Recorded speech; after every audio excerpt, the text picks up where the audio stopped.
It's me, Ron Coleman. I didn't expect to be here. I didn't expect to be having this conversation. I haven't promoted this, and I have no reason to believe that anybody will join. But I thought, what if I put this out there? It's getaway evening, the eve of Thanksgiving. Probably just about the worst possible time to assume that people are going to be next to their desks. But I'm not like other people, am I? You know that. I want to have a discussion with people who do show up here once. Oh, Sarah has already weighed in. Once we get a little bit of a critical mass, let's have a discussion about my life and my career. I don't want to do it on Twitter because if I do it on Twitter, some people whom I don't want to necessarily know about this conversation may see it sooner than others. Whereas we do know that when Ron Coleman is on YouTube, nothing happens. But I'll tell you what's going on. I've been practicing, Sarah. Thank you. You are the most reliable person. Oh, wait a minute. I see what you're doing there. Again, I'm gonna wait a few more minutes because until we get to the critical double digits mark. Cheryl, thank you. I'm thinking that I will say this much that when I'm on YouTube, I do get a nice little reception. And part of the reason I don't do it as much as I might is because of my career obligations. I just want to kind of drop a very broad hint that I've come to some conclusions. I'm 60 years old now. I know you can hardly believe it. Chris, stop it. I'm not sure that Rick is so happy with me right now. I kind of stood him up for a stream last week. Thank God for Joe Neerman. No, I'm not going to give up my legal career to become a YouTuber. I probably could though, couldn't I? I probably could. Wow, I already lost two people. So too sensitive to this. We're too sensitive to this. We don't do this often. But I do think that I've had it. I do think that the time has come for me to reconsider what I want to do with the rest of my life. I'm now at the official halfway mark. And yes, I do intend to live to 120 with God's help and with my full faculties. Although, frankly, a mere portion of my faculties will be substantially beyond what you're used to around here. Let's not kid ourselves, right? I'm not referring to Rakita. I am probably not going to be actively practicing law much longer. It's been 30 years. I've kind of had it. It is something that I really have loved. And it's something that I think I've done decently well. But I'm looking at other options. I can't talk to you about timing. I do have a lot of active cases. I have to be responsible to my clients. But I do think I would benefit by doing more social media. And I think that YouTube probably should be part of that mix. Now, you say to me, Ron, do it. What do you have to lose? Well, as I put it in the thumbnail, you all saw the thumbnail, didn't you? Or in the description of the stream. There's a significant cost in terms of dignity and self-respect that I think comes from becoming a sort of an entertainment figure, even though one of the things I would like to do on YouTube is something that I've been told I do decently well, which is to explain legal, and not only legal, because really, where does my phenomenal mind not wander? Not including things that implicate integers, of course. And I think I do have a certain charm. I'm using charm. I don't have charm. I'm not saying that I have charm. I do think I have a certain, there's a Jewish word that maybe say, chen is the word, a certain grace, a certain, I'm bestowed with grace from God to be able to explain things that may be complex or require lots of background to people who don't have that background. Little Rock says to me, he's an attorney in Little Rock. He follows Viva and Robert, Southern Law Joe and me. That's interesting. Viva and Robert have never had me on. And that's probably just as well. They're good guys. I really enjoy your content. We do need the ability to give donations. That is very nice of you. Well, certainly. Right. And I didn't want to, I'm not making that move right now. Oh, that is very funny. G makes a very good point, is that so the thing about YouTube versus Twitter is that on the one hand, YouTube has the advantage of really being able to convey my sex appeal, which is really, really what I think more than anything else I have to, to offer. That is what I'm selling here is, the looks, the that sort of animal magnetism. On the other hand, when it comes to Twitter, there are a lot of people who are very good on YouTube. When it comes to Twitter, I'm probably the best in the world at it. Oh, sure, you say to me, Ron, but there are so many other people who are very good at it. And they are. Some people are fantastic at it. But I do think, oh, thank you, Little Rock. $10 for me for a cup of coffee. Okay, I'm not cadging for change here yet, but it's a very nice gesture. Very nice. There are people who are as good as I am at Twitter, but no one who's better. And there's some people who are really good at it. But it's a very cute point that you make, G, and I appreciate that.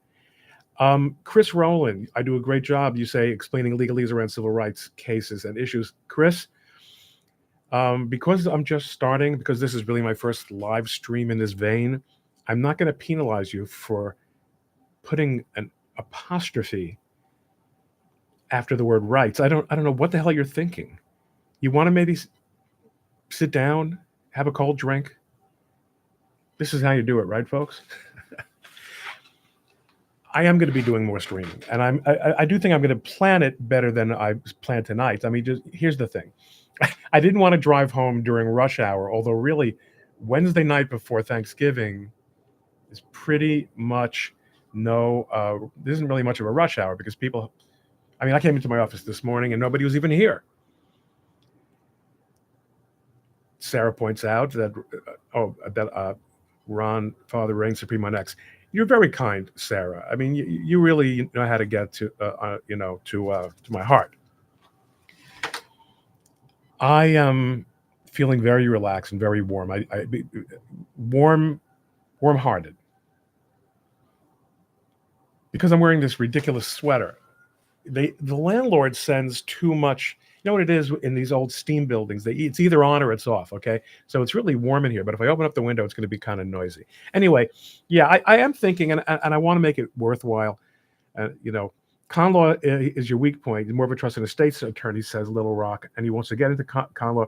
He's second career attorney. Little Rock, I have had so many legal careers. I might do an entire video just talking through my extraordinary history of legal employment. I have done so many different things. I mean, almost all of it litigation, but in firms of so many different sizes and different kind of environments. I kind of came to constitutional law the long way. It wasn't something that I concentrated on in law school, but as my trademark work began to get more and more into the area of, excuse me, as my trademark work got to get more and more into the area of the abuse of trademark and copyright law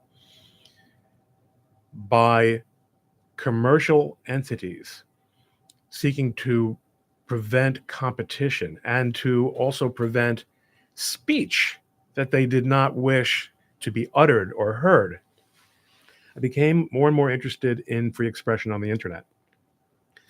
And I started writing about those things. And you may not know, if you kind of only know me from modern day social media, that I had a blog. I say I had because it's still up there, but it has been kind of retired for a while. I'm going to put in the chat right now the URL for it. It's likelihoodofconfusion.com. And that blog is where that's kind of it was one of the leading law blogs in the United States for many years. Oh, it's okay. So Little Rock, you tried patent law and hated it, and you're not interested in the courtroom. Well, I don't like patent law either. I did some patent litigation, sort of in the middle of my career. I think it is. It's not. Well, it's not for me. In any event,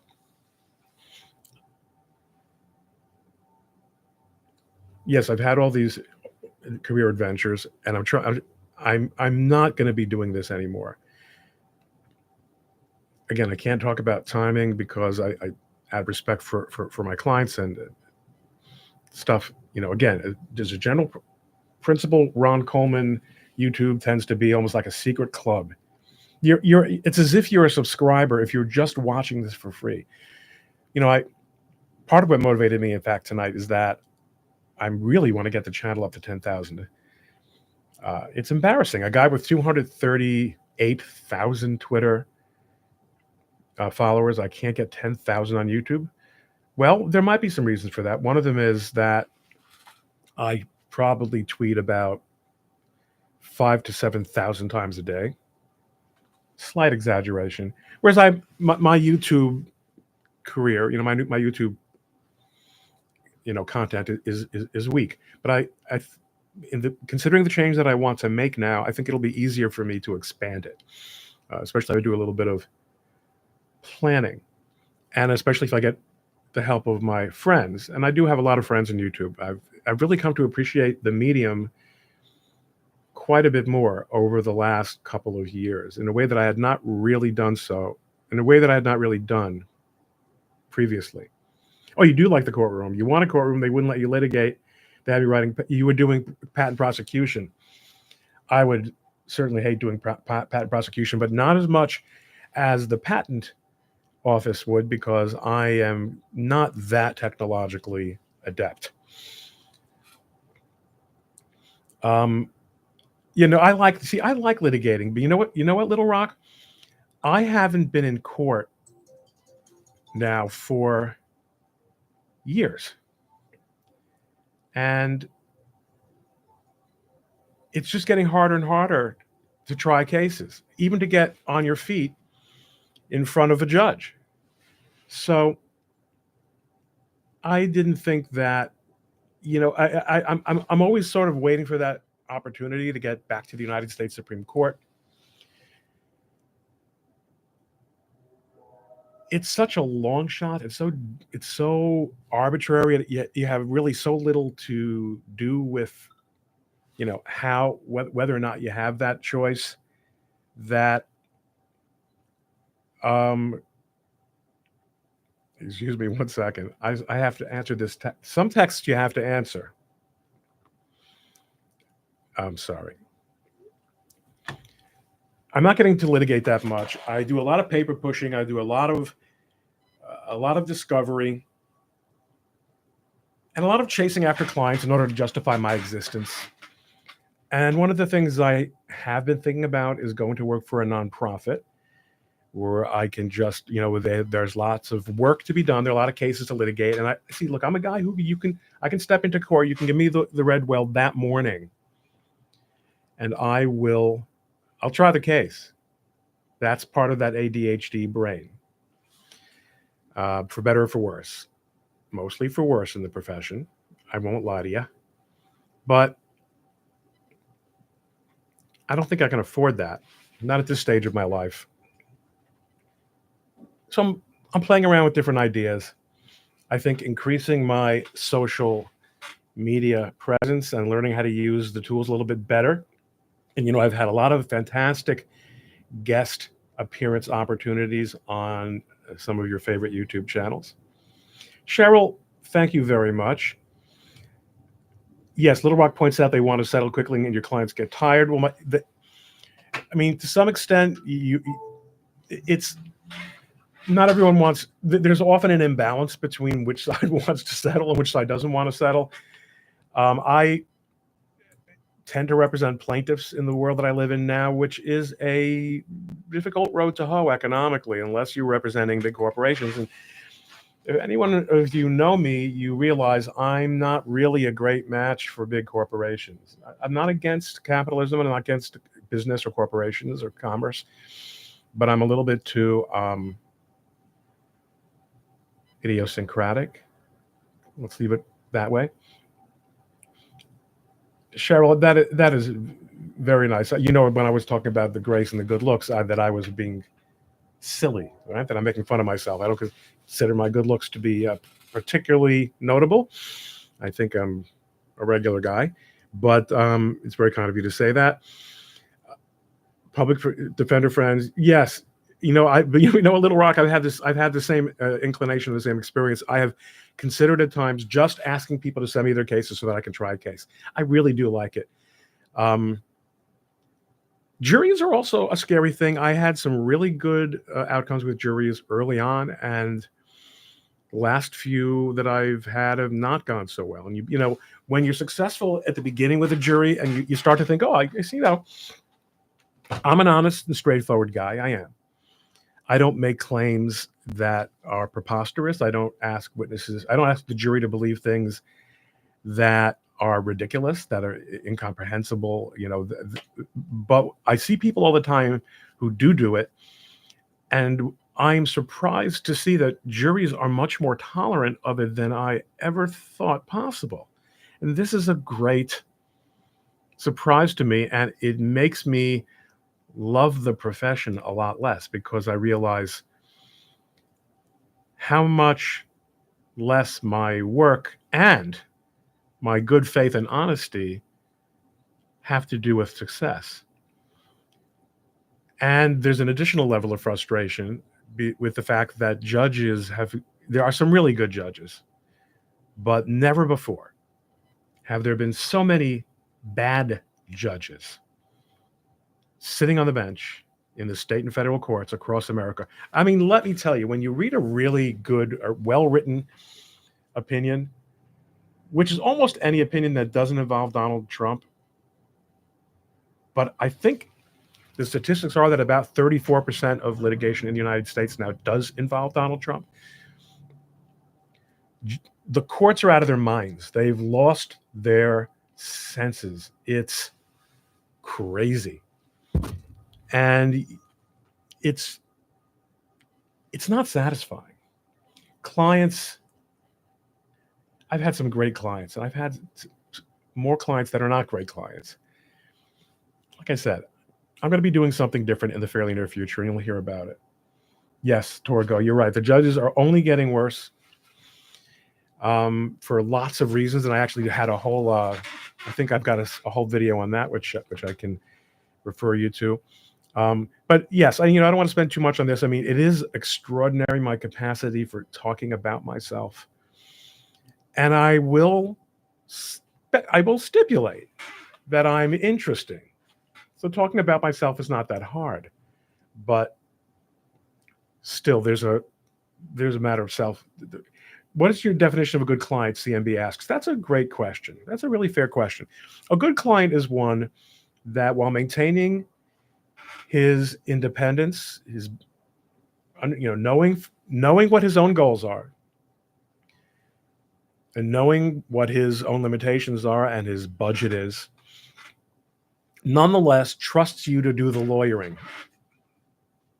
You do the lawyering, and that client also pays his bills. And if he has questions about the bill, he raises them as soon as he gets the invoice, not after 3 or 4 months of receivables have built up. And now you're partners with him because he owes you 6 figures of money. And if you want to get some significant percentage of it in any kind of time, you're going to have to start making accommodations. A good client recognizes the value of what you do, defers to your judgment as a lawyer, as long as you put that client in the position of knowing all the options, knowing all the issues, lets you do your job, gets out of the way and lets you do your job. And boy, have I had some just really good clients. It doesn't mean there's never been frustration or disappointment, but those are really, you know why? The reason you enjoy that experience so much is because you're helping real people with real problems, even if they're a commercial entity, even if it's a large company or a large nonprofit. Helping real people solve real problems is a really, really satisfying thing to do. And especially when you're doing it in a realm that is so specialized and which requires so much preparation and, and understanding. It's a really satisfying aspect of the practice of law, but it's a really, really flooded market. And no, there are not so many people out there with 30 years of experience and, the kinds of credentials that I have, the kind of experience that I have. But there are plenty who do have that, or who can offer something that in their own right is interesting or attractive to clients. I'm going to take another question. Little Rock exactly pays on time and doesn't allow me to be the attorney. What do you think the answer is to the judicial problem? If you could make one single move, for example, is there a single judge Congress could impeach on the district court level that would make a change? So when the issue isn't about impeaching judges, impeachment is reserved for high crimes and misdemeanors. Judicial incompetence, even judicial activism, is not a basis for impeachment. What I do think could help would be there's a strategic answer and there's a tactical answer. The strategic answer is I do think that there ought to be a change in the structure of the federal judiciary. I do think that lifetime appointment is a good idea. It does work, but there needs to be some level of quality control, which, although I'm not a judge and I've never been a judicial clerk, so I don't really necessarily know the full extent of the truth. But so I know that the Judicial Conference of the federal judiciary does a certain amount of quality control and education. I don't know how much they do. And I do know that they're not doing enough. There is a problem with the fact that judges are largely unaccountable, and given the phenomenal volume of litigation today, as well as the highly politicized nature of litigation, it has become very hard to get review of a district court decision. I'm talking about the federal judiciary. This exists at the state levels as well. Each state is, however, somewhat different. There is an inclination to want to increase judicial pay so that it isn't merely just a next step for people who do civil service and can't move further up in the world. But it's not going to work because the very best lawyers, the people who many of whom might make excellent judges, are making major coin at this point. I mean, you're talking, high 6 figures to 7 figures and multiple 7 figures. You simply can't compete with, not only not compete with it, but you can't even make it a non-meaningful change to go from that kind of income. And you might say, Ron, if someone has already been making millions of dollars for 5 or 10 years as a partner in a major law firm, why does he why does he still need to keep making that kind of money? Isn't that all the money any person would ever want? And I can only answer by saying, I don't know. I would think that that's the case, but I don't know because I've never made that kind of money. I would think that would be the case. And there are people who do it, but you can't compete. So whether a judge is making $250,000 or even $450,000, which is never going to happen, because what's going to end up happening is that you're just going to get more mediocre people trying to become judges. You're not going to get more extraordinary people trying to be judges. Okay, those are my strategic reactions to the question. Tactically speaking, there are some problems with the way we've set up the circuits and the districts. The Ninth Circuit Court of Appeals is far too large. When it was formed, it covered a territory that wasn't nearly as large in population as it is now. It needs to be broken up into 2 or 3 circuits. That would actually increase the quality in that circuit for reasons that I don't, beyond the scope of this discussion. I would also get rid of the DC Court of Appeals and the DC Circuit, fold them right back into the Fourth Circuit and Virginia or Maryland, whatever the hell you want. DC is a city. There's no reason for a city to have its own district court. And it has become the shame of the federal judiciary. Southern District of New York, where I practiced my entire life, has real problems. The Northern District of California, where I've litigated far too much for my taste, has real problems. There are other federal courts that have real problems, but the DC Circuit and the DC District in particular are a disaster. They are political courts. They should be, again, it wouldn't solve the problem automatically, but it would be a housekeeping change that Congress has the complete freedom to implement. And I think that would help in many respects. It would be, of course, political dynamite to do it. But if Republicans ever have the chance to do so, that would be something that I would push for. Chris Ray, G says, took a step down from making a ton of money for what it is worth.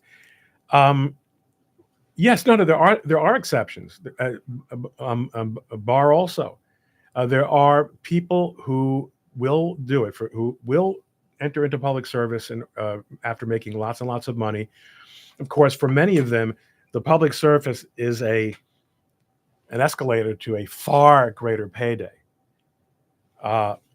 Once you've been attorney general, once you've been head of the FBI, and then you go into private practice. But there are people who are not motivated entirely by money. After all, you're talking to me now. I mean, look, I have a large family. I have a lot of obligations. I've never, as I said, I've never made a ton of money in the legal profession. I do what I do because it's what I like to do, and again, I do think it's time for me to try something else. And the whole point of this discussion has been to kind of see if people jumped in there. Hey, 3, I'm so happy that you're so happy to have finally caught me live. If I do this more often, which I think I may very well be doing, the sense of the house seems to be that I should do it. Although hopefully I'll talk about something other than Ron Coleman next time I do it. I think you'll see me more often. I think hopefully you'll enjoy it, and you'll share it with other people, and there'll be more content here. And I am exploring other options, and I really want to thank those of you who stopped by tonight. I do think half an hour is plenty of this. Candace is concerned that I'm going to continue working for conservative clients. Yeah, I get that. I get that. I can tell you stories, though, Candace. It's tricky business. It's tricky business. The clients, the payments, the competition. But I'm very flattered that you would say that, and I do feel that way. But it might be that the time has come for me to contribute more directly in ways where I can actually be more influential, and that's what I was wondering about tonight. Again, I think that the limit for for the world on a stream dedicated entirely to Ron Coleman, his life, his career, his soul, his looks, should properly be limited to half an hour. So I do want to thank those of you again who have stopped in this evening, and we're going to do more. Thanks again. Good night.